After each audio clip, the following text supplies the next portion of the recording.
Welcome to Breelyn and Kyles Israelite History Timeline Podcast. / movie. That was Kyle for you. Okay, our first event is the Exodus, which means to leave. It was in 1446 when the Israelites left Egypt. They were traveling to the Promised Land, otherwise known as the land of milk and honey. They were there for 40 years, and they started to lose interest in God and not believe that he was still there, so the Israelites turned to idols such as the golden calf and others. Since it had been a while since the covenant had been made, God needed a way to show that he would be faithful to it, so he appointed judges. There's 5 main judges, some women, some men, and some were good, some were evil. They killed people in a good and bad ways. Most of the judges' epic failed, so the people got in their heads that they needed a king because all other nations had one, and they felt they needed a strong military leader. God got tired of hearing from them, and so he decided to give them a king. They were like whining children, and they kept asking for it, even though God warned them that the king would take their money and make their lives miserable. They were like the parents in this picture, and God decided to just back off and give them what they wanted. Our first major king is Saul. Saul was anointed, and his rise to power came from when he rescued Jabesh. His high point and climax of his reign was when his army defeated the Philistines, and his fall was envy of David, and that he had an evil spirit within him. He also tried to kill David many times and also appointed people to kill him. His inglorious end came when he committed suicide by falling on his sword. Our next major king is the actual David we spoke of, and he was anointed. His rise to power was when he defeated the Philistines as a young boy against Goliath.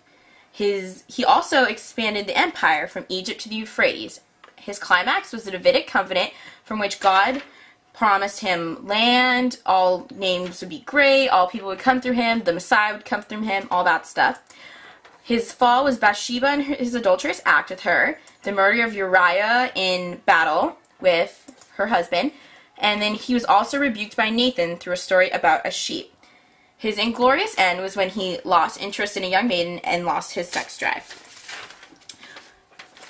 Our third king is Solomon, and his anointing was different because it was a struggle with his brother Adonijah. His rise to power was him building the walls and the palace, and he was famous for his wisdom and wealth. His high point was the building of the temple, and his downfall was foreign women and the gods he accepted through them.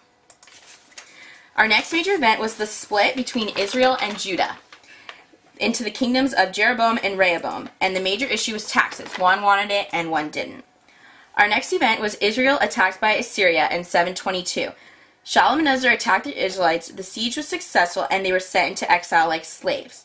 It was also the most traumatic event in covenant history because the covenant was damaged and they lost their national identity. Our next event is Judah attacked by Assyria in 701. Sennacherib and his army attacked Judah and failed. This opened the door for a future attack by Nebuchadnezzar.